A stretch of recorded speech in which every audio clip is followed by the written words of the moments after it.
Và ngay bây giờ xin mời tất cả quý vị sẽ cùng hướng về phía sân khấu để chào đón thí sinh cuối cùng mang số báo danh 12, Sùng Thị Chu ạ. Lời đầu tiên cho phép em xin được gửi tới quý ban giám khảo, ban tổ chức cùng tất cả mọi người ở đây lời chúc sức khỏe và lời chào trân trọng nhất.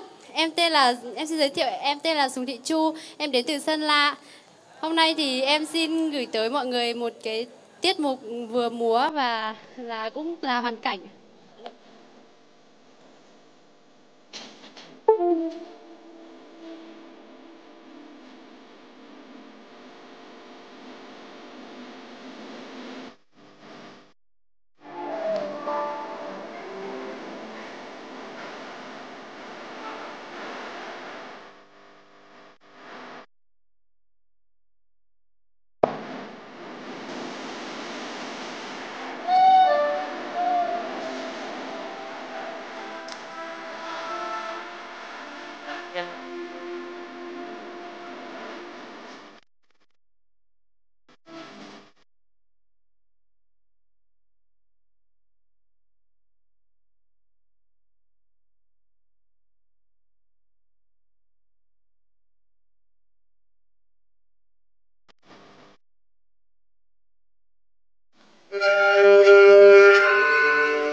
Vâng, một tiết mục vô cùng sôi động phải không quý vị?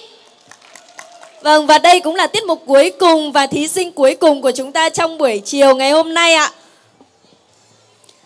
Vâng, không biết là bây giờ sau khi thể hiện một tiết mục với rất nhiều hoạt cảnh khác nhau thì không biết là Chu đã sẵn sàng để đến với phần thi ứng xử chưa? Và cảm xúc của Chu như thế nào ạ?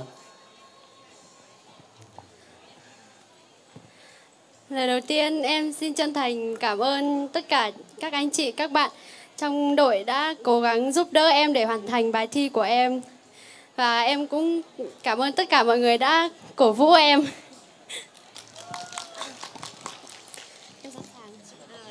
Rồi, vậy thì tức nghĩa là em đã sẵn sàng để tham gia câu hỏi ứng xử rồi đúng không nào? Rồi bây giờ MC Lian sẽ đưa câu hỏi cho em để em sẽ trả lời phần câu hỏi ứng xử của mình.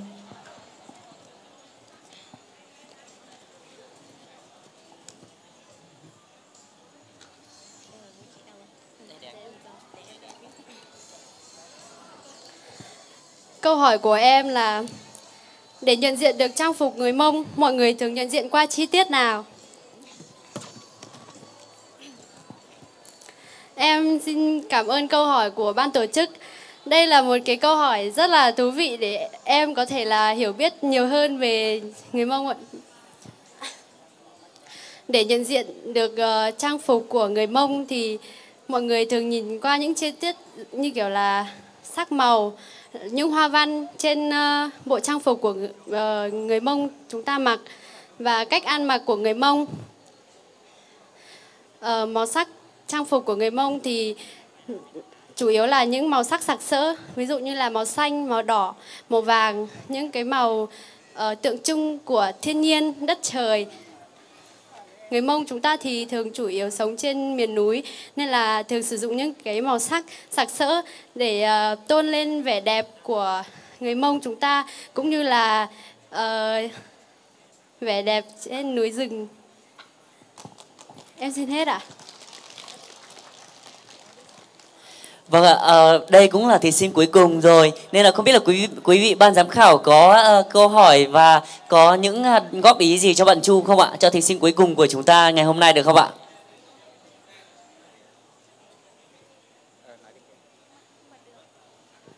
Vâng, mặc dù là thí sinh cuối cùng và hiện tại thì như mọi người thấy thì đã không còn quá nhiều người rồi. Tuy nhiên là em vẫn rất nghiêm túc với phần thi của mình, rất tự tin và làm rất tốt. Chúc mừng em.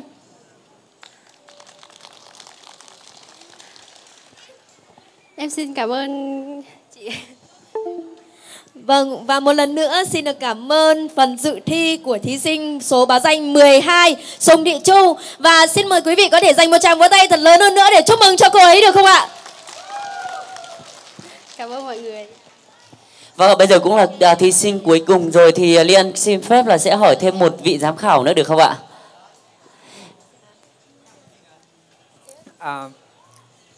Anh có thêm một câu hỏi, tại vì lúc mà câu hỏi này được bốc ra thì anh có quay sang nói với anh mình là câu này có lẽ là hơi dễ, bởi vì là câu này có vẻ hơi trùng, không phải trùng chính xác nhưng mà có vẻ hơi gợi về nội dung của một cái câu trước đấy mà ban giám khảo đã vặt lông thí sinh hơi khiếp, nên là có lẽ là khi hỏi lại thì sẽ khiến cho Chu có lợi thế hơn so với cái bạn trước đấy, nên anh sẽ không hỏi câu đấy nữa mà anh hỏi một câu khác. Tại vì câu hỏi chung trước đấy của ban tổ chức là cái họa tiết nào là họa tiết mà em nghĩ là sẽ kiểu đặc trưng nhất cho người Mông, đúng không? Anh muốn hỏi luôn trên cái bộ mà em mặc, thì em nghĩ là cái họa tiết nào trên cái bộ mà em mặc ấy, em sẽ thấy xuất hiện lặp lại ở nhiều cái nhóm nhất mà em từng nhìn thấy. Lặp lại ở những cái nhóm trang phục của những nhóm dân tộc khác, ví dụ như em ở chỗ em so với chỗ Mù Căng Chải, so với Hà Giang, so với những chỗ khác, ví dụ như thế. Em xin trả lời câu hỏi là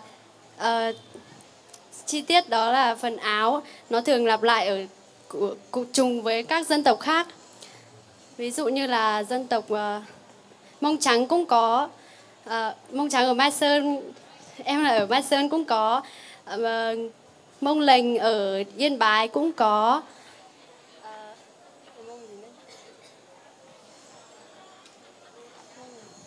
Mông Đu, Mông Đen cũng có. Cảm ơn chú rất là nhiều phần thi của em, và em là người cuối thi phần năng khiếu này, mọi người cũng nhàu nặng em hơi nhiều, đúng không? Tuy nhiên là em đã trả lời rất là tốt. Anh cũng rất là khen ngợi cái phần thi của mọi người. Có rất là nhiều các cái động tác khó, cũng như là mọi người đã cố gắng để mà làm sao có những cái tiết mục tốt nhất, không phải riêng em mà tất cả các bạn thí sinh. Thì đây là một lời cảm ơn, một lời khích lệ tất cả các bạn, không chỉ riêng em mà tất cả mọi người. Thì cảm ơn em rất là nhiều và chúc em có một năm mới thật là nhiều hạnh phúc nhé. Dạ vâng, em xin cảm ơn anh Sa Bình ạ. Lời cuối cùng này thì em xin chúc tất cả mọi người có mặt trong hội trường ngày hôm nay thật nhiều sức khỏe, năm mới nhiều tài lộc và gặp nhiều may mắn. Em xin cảm ơn ạ. Dạ vâng, một lần nữa xin trân trọng cảm ơn quý ban giám khảo, cũng giống như là cảm ơn thí sinh cuối cùng của chúng ta. Và quý vị hãy cho một tràng pháo tay vì chúng ta đã kết thúc một phần thi vô cùng tuyệt vời ạ. Vâng, quý vị thân mến, ngay sau đây sẽ còn một phần trình diễn thời trang vô cùng sôi động đến từ công ty trách nhiệm hữu hạn Hơ Mông Tà Kỳ nữa.